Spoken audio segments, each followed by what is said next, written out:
Blank page, quiet room, little heartbeat in the blue light. Something small starts to move, turning daydreams into new lines. Okay, the Cobb has asked for some instruction here on how to do artwork that you may want to use with a Puget Soundings article or something along those lines. So we're going to walk through how we do this, what we do with this, and it's really not that complicated.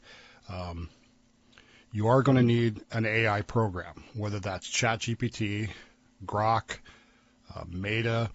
You can even use Facebook for this. Facebook has a feature that's called Imagine This. If you look on your Facebook feed, it'll say Imagine This.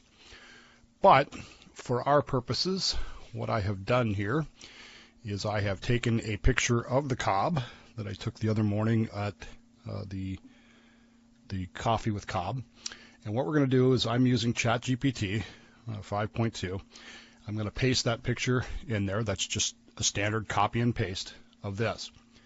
Now, we have this photo. What do we want to do with it? Well, the truth is we could do anything we want with it.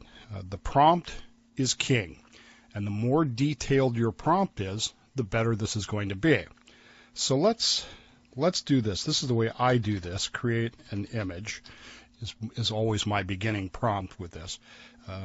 Or actually, in this case, modify this image. And let's make him a bull. Since he's a bull nuke, we want him to be a bull. So we're going to keep the same clothing, but make his head a bull. Okay, pretty simple, pretty straightforward. We're going to hit enter.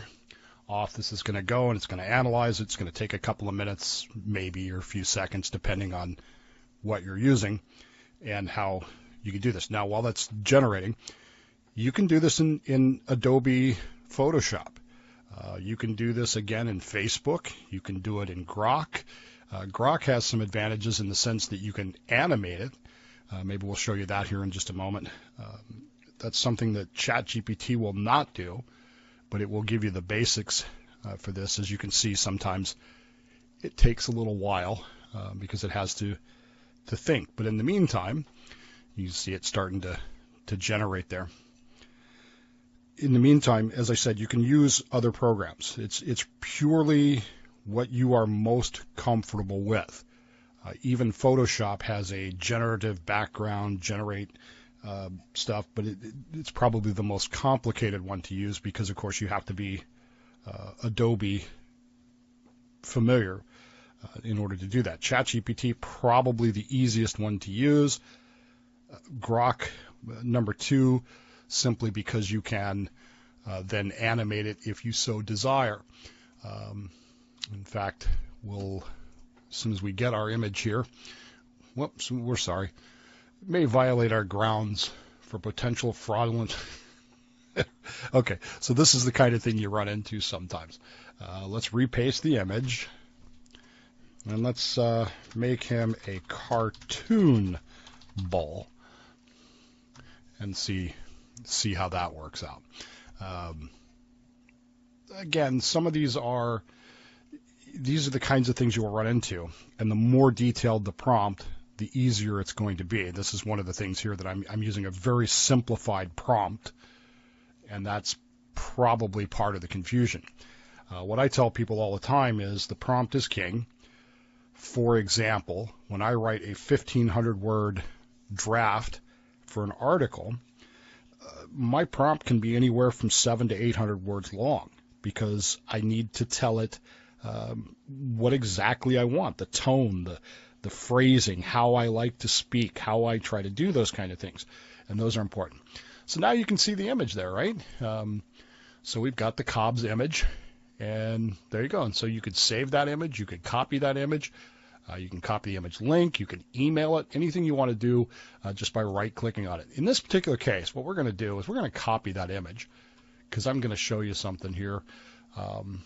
We're going to take this over into Grok, just for shits and grins. We're going to do this, since if I can figure out how to do this here. We're going to take it into Grok, share, and we're going to put the image down here. Now, there's multiple forms of Grok. If you have it on your phone, you'll have Ask and Imagine. I happen to have the desktop version. You're going to want to make sure that you use Imagine right up here. So once we do that, we're going to put that into there. And once it gets loaded, and Grok is notoriously slow, well, let's tell it to do a funky chicken dance. All right, and then restart it because it was already 37% into it. And Grok, I will give you this, Grok is actually a little bit quicker than ChatGPT. That's part of it.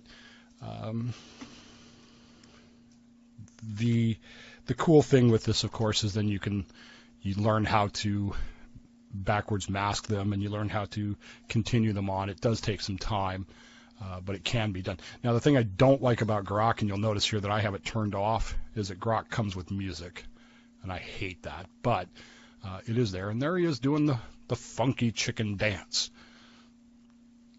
Yay, Cobb. Now, let's say, for sake of argument, that you wanted to do the original picture in a different style. This is where it gets, again, this is where this is so interesting and, I guess, exciting in a lot of ways. So we're back over here to our original image in ChatGPT. I happen to be a huge fan of the ashcan style of painting. So let's do that. The original, well, let's use this one. Let's redraft the image in the style of the ashcan school of painting. Now, look, this isn't an art lecture, so I'm not going to go into all that, but you could put anything you wanted into that. You could put oil painting, you could put watercolor, you could put, and the more detailed you put, you could do this in the style of Leonardo.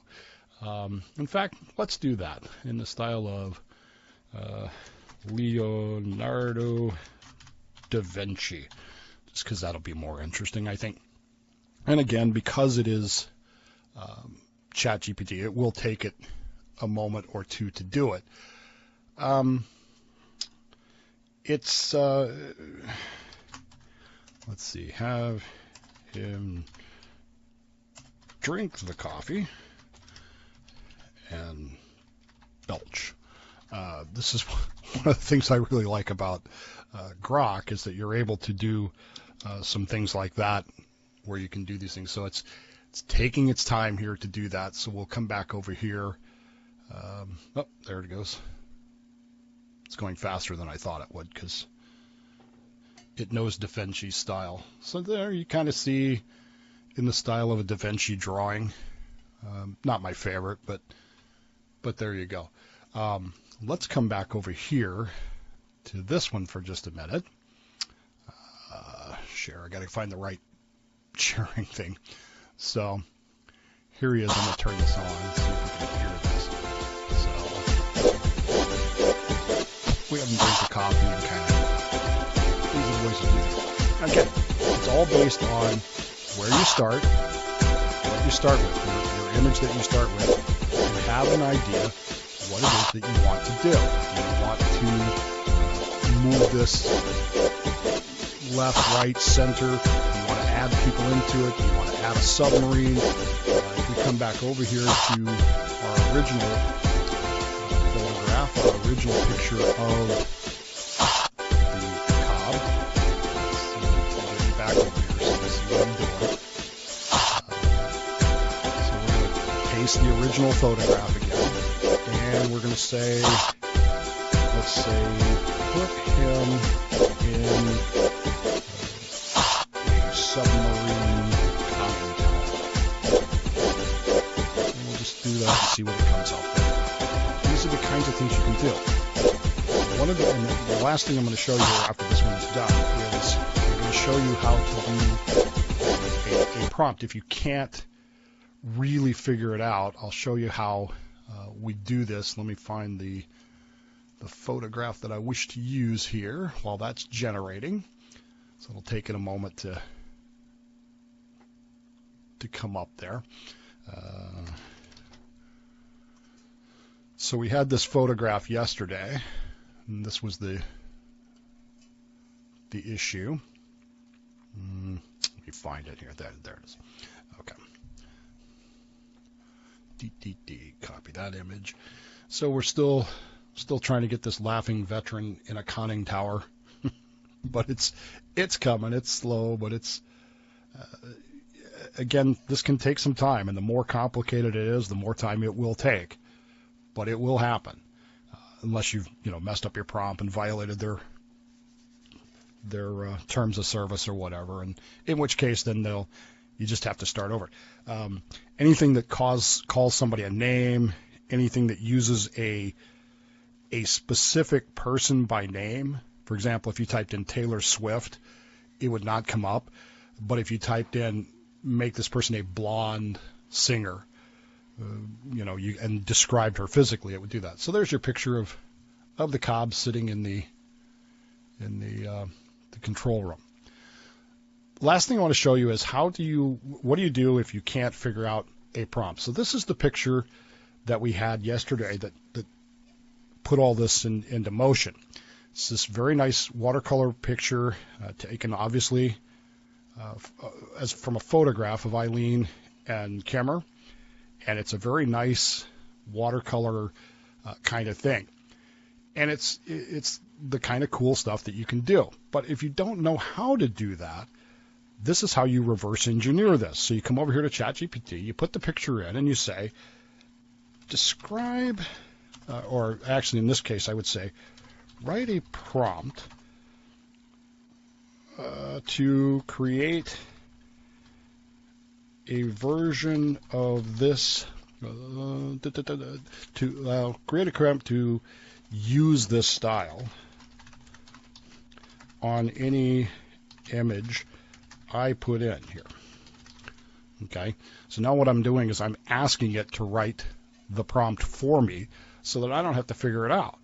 It comes in here and it says, here's a reusable master prompt. So it says style transfer plot, blah, blah, blah, blah, blah. And then right here is your prompt. Okay, so you can see how detailed it is. So if we come back up here, not letting me do it. What am I conning tower? What did I miss? I missed something. Yeah, I'll just come back over here and grab it again. Edit, copy the original picture. So let's put the original picture back in here, right? The original Cobb picture. Now, all we're going to do is take this prompt, copy it, okay, and we're going to put it right here. Transfer this image into a hand-painted, watercolored illustration. It's going to analyze it, and because this prompt is so detailed, it's actually going to take a little bit more time, probably, he said, knowing that this will be the one time it flies through it. Again, this is it.